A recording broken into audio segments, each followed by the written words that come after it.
जन्म कुंडली के छठे और नवम भाव में अगर ग्रह बैठे हो और दोनों एक दूसरे के मित्र हों तो नवम भाव अपनी अत्यधिक शुभता के कारण छठे भाव में बैठे हुए ग्रह को कंट्रोल कर लेता है और छठे भाव के जो बुरे फल मिलते हैं उनमें कमी ला देता है, क्योंकि ये एक दूसरे से केंद्र में है। और हम इस पर पहले भी जानकारी प्राप्त कर चुके हैं कि जिस भाव में भी जैसा ग्रह बैठता है वह अपने आगे और पीछे और सामने केंद्र स्थानों के ग्रहों को कंट्रोल करता है, फल में परिवर्तन ला देता है।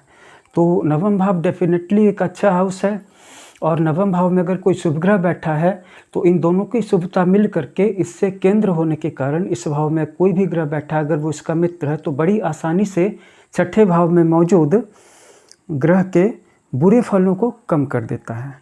किस तरह के बुरे फल मिलते हैं छठे भाव से? जैसे आपको क्षति कितनी होगी, कोई सामान चोरी हो गया, जल गया, पानी में बह गया, डूब गया, गल गया, शत्रु कितने हैं, शत्रुओं से कैसी परेशानी है, ये सारी चीज़ें छठे भाव से पता चलती हैं। इसके अलावा ज़िंदगी में क्लेश कितने हैं, मानसिक क्लेश, शारीरिक क्लेश, जब आप कोई काम करते हैं तो किस तरह का विघ्न आता है, कर्जा कितना है, क्या आपने कर्ज ले रखा है या आपने किसी दूसरे को कर्ज दे रखा है जो वापस नहीं मिल पा रहा है, रोग कैसे हैं, कितने हैं, इन सब का पता छठे भाव से चलता है, जिसको कि नवम भाव में बैठा हुआ कोई भी शुभ ग्रह बहुत हद तक कम कर सकता है अगर छठे और नवम भाव में बैठे हुए दोनों ग्रह परस्पर मित्र हों। हाँ, अगर दोनों एक दूसरे के शत्रु हों तब प्रभाव कम पड़ता है, थोड़ा सा अच्छा प्रभाव फिर भी पड़ता है नाइन्थ का, लेकिन फिर भी पूरा नहीं पड़ता है, फिर भी थोड़ी सी कमी रह जाती है।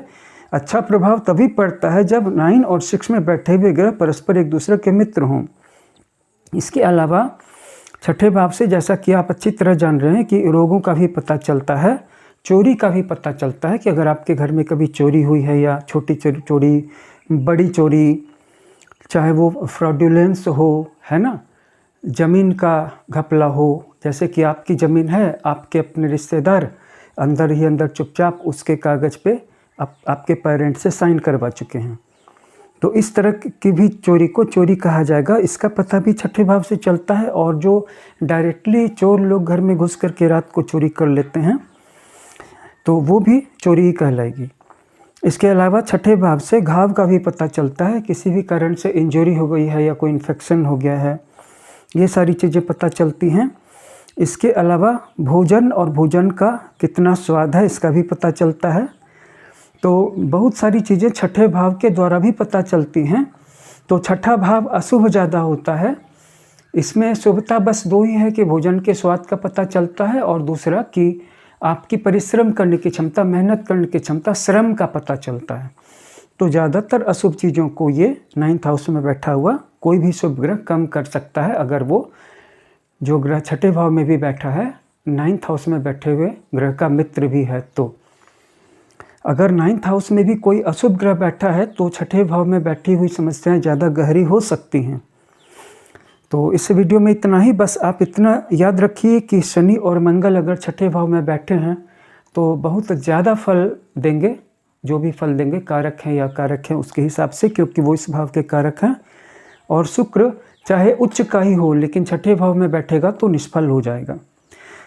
अगर आप अपनी पूरी जन्म कुंडली का विश्लेषण करवाना चाहते हैं तो स्क्रीन पे व्हाट्सएप नंबर दिया हुआ है, इसके साथ साथ ये जो नंबर आप है डिस्क्रिप्शन में भी आपको मिल जाएगा। तो काइंडली आप हमसे अपनी कुंडली का विश्लेषण करवा सकते हैं, इस नंबर पे हमसे कांटेक्ट करें। धन्यवाद।